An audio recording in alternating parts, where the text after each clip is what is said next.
going on? This is Onyx White, and we're on the Onyx White Show, the podcast that get into all the real stuff, no beating around the bush, right?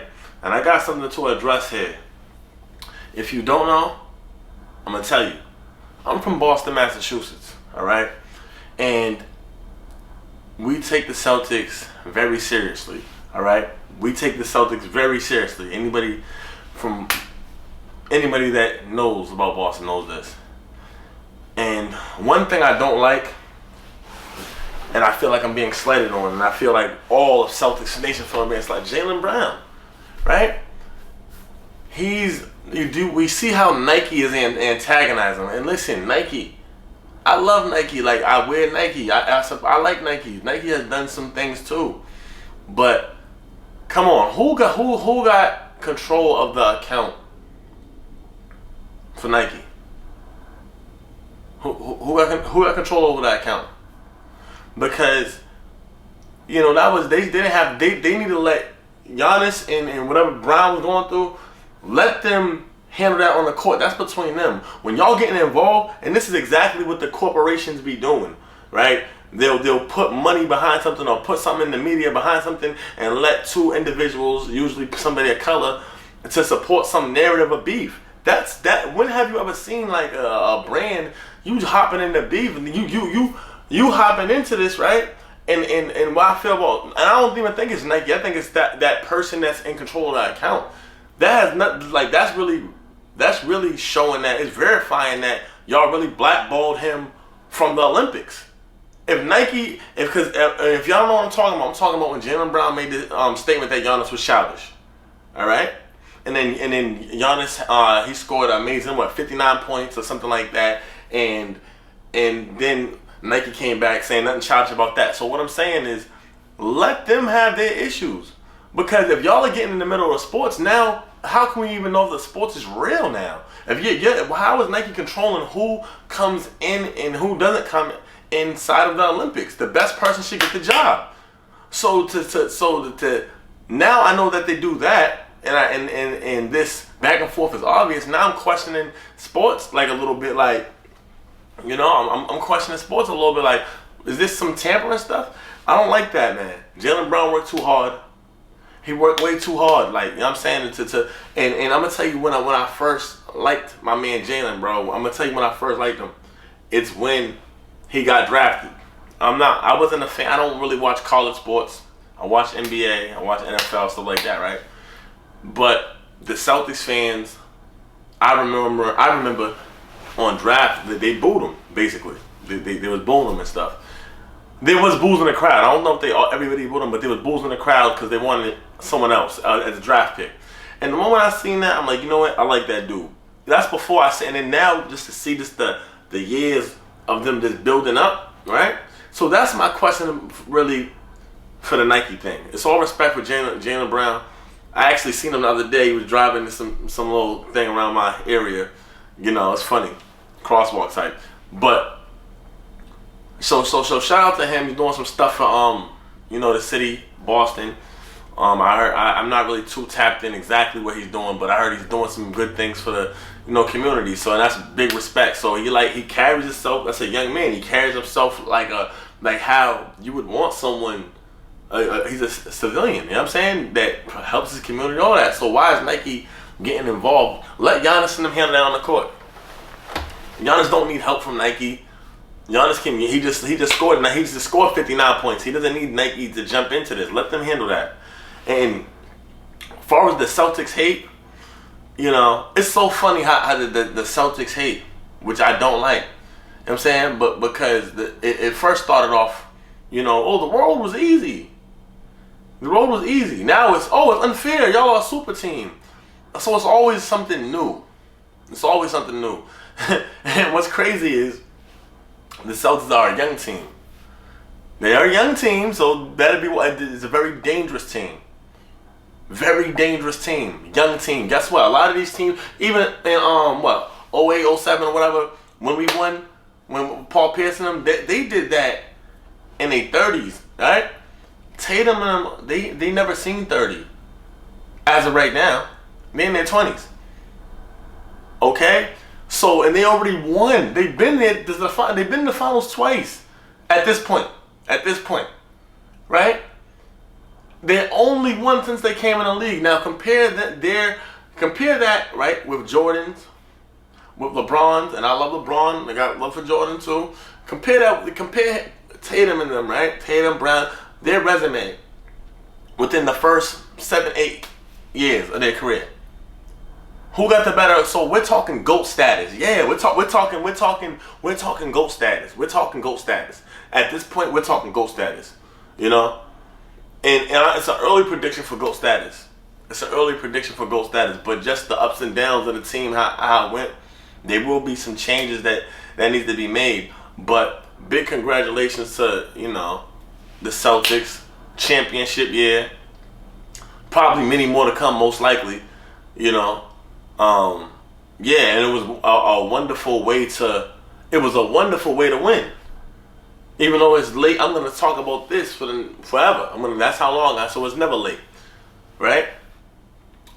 It was the issue with Kyrie Irvin, you know, and who do we meet up in the finals? See how karma came back around?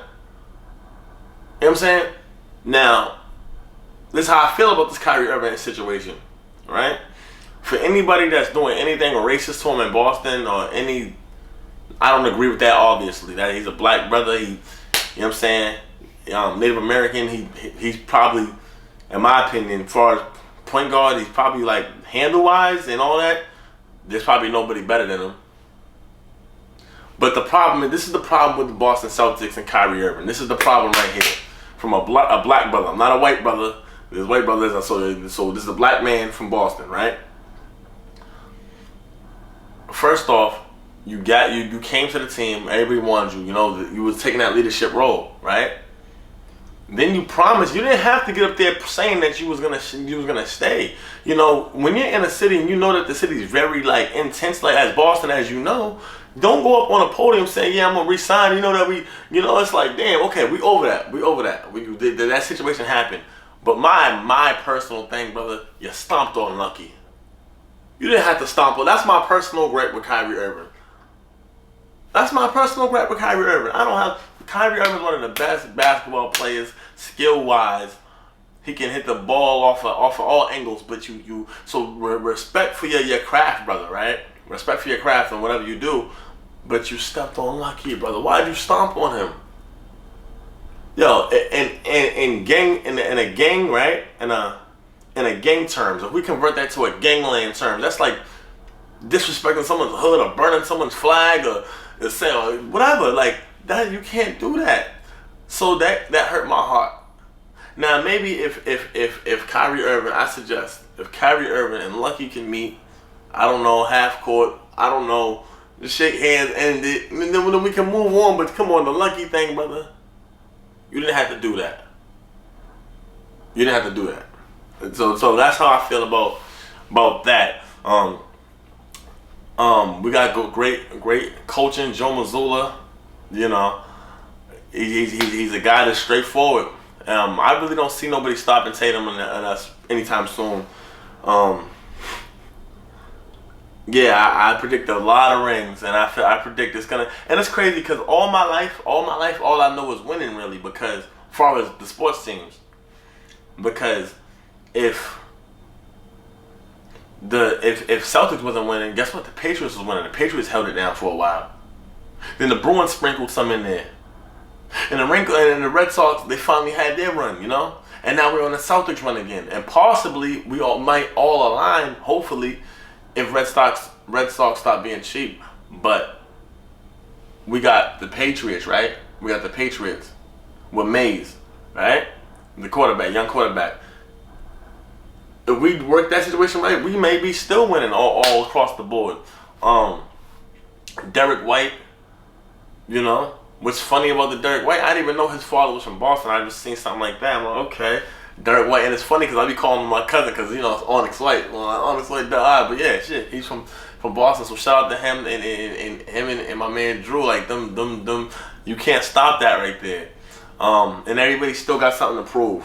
And I think that until everybody kneels down, I think that it's smoke with everyone. Everyone in the NBA, if the Bucks is acting like that, it's smoke with them. Spank them every time you see them. If Miami's acting like that, spank them every time you see them. Yeah, smoke with everyone that wants smoke with the Celtics every year. And we can do that until y'all nail down. And once y'all respect it, cool. You know, it's still going. We're not saying we forgot it. Not saying we forgot it, but you know, and we'll keep it cool. Yeah. So basically, right now we're looking forward to trying to get another ring. You know, with the Celtics being at a pivotal moment. Like, we're talking about dynasty, hopefully. It's not proven, and I'm not going to say dynasty as of now. I'm lying. I am going to say dynasty as of now. It's a dynasty. As long as Jason Tatum and Jaylen Brown sticks together, and you have to keep Jason Tatum, Jaylen Brown for real, right? And give them that supporting cast. Give them that supporting cast and interchange that. Then yeah, and honestly, I know it's a high contract, but I think the players, because y'all are gonna make all the millions y'all gonna make, but y'all on the contracts, not to say nobody should get no money, but y'all should work it out where y'all, the core, can stick together. If we can have a run of a good solid run, I mean, everybody's on the contract now, so hopefully, I mean, the Boston Celtics is gonna be dangerous for a while. So, I mean, that's kind of, but hopefully there's no trades or nothing, and obviously everybody stays healthy. Derek White, Drew Holiday, Jaylen Brown, Jason Tatum. I'm just going to say them for right now, right? If that pack stick together, it's going to be very bad. Why I don't mention anybody else? Al Horford right now, because Al Horford's, you know, he's OG. Al Horford may not be here for the next 5, you know. Kristaps Porzingis, I mess with Kristaps. Honestly, if Kristaps stayed healthy, Kristaps Porzingis stayed healthy, he probably would be a top, definitely a top 15 player. If Kristaps Porzingis was had a healthy straight season, he'd probably be a top 15. But that's neither here nor there. Yeah. So the whole lineup, and not to mention Pritchard and all of them, the roster is so deep. Like even with Pritchard's transforming into something bigger than anyone's seen. I think honestly, iron sharpens iron. Iron sharpens iron, and the fact that he's working out with Jaylen Brown and Jason Tatum, and they're getting that cohesiveness, he's picking up game from them too. Cause he's smaller, so he gotta know all the game, right? So what's crazy about Pritchard is he's starting to become a defensive threat, which he can become just because of size. You can learn defense. Look at Chris Paul. Chris Paul's, you know, he's not the taller dude, but he got good defense. If Pritchard can really up his defense, like challenge himself, like the offense he's already got. He got the offense. You know, Pritchard got the offense. But if he can, you know, get that defense, like become one of them dudes on defense, that's a threat. He becomes an unfair, like it gets crazy. It gets crazy, you know. And then so that's what I'm gonna say. Congratulations to the Celtics. We won. We're gonna do it again. Anyone that's against the Celtics, you already know what it is. We're coming for you. And I would like to say, once again, I just want to end this by saying this. I'm going to go, first off, Jaylen Brown, I see you. You're doing a lot for the community, my man. Hopefully one day we tap in. That's one I'm going to say. The second thing I'm going to say, and how I'm going to end it, is this. Kyrie Irvin. You and Lucky need to meet. Y'all need to so we can get past this. Because that's what it is. It's the Lucky thing. We can put all the other stuff, the contractual stuff, we can put all that to the side. But why'd you step on Lucky, man? Lucky, come on. You went too far, brother. You went too far. And that's all I'm saying. It's the Onyx White Show. Everyone, tune in. Don't just watch it. Like it, subscribe it, share it, support it. Kyrie Irvin, please. You and Lucky. Yeah. Y'all need to meet. Y'all need to meet, man. Peace.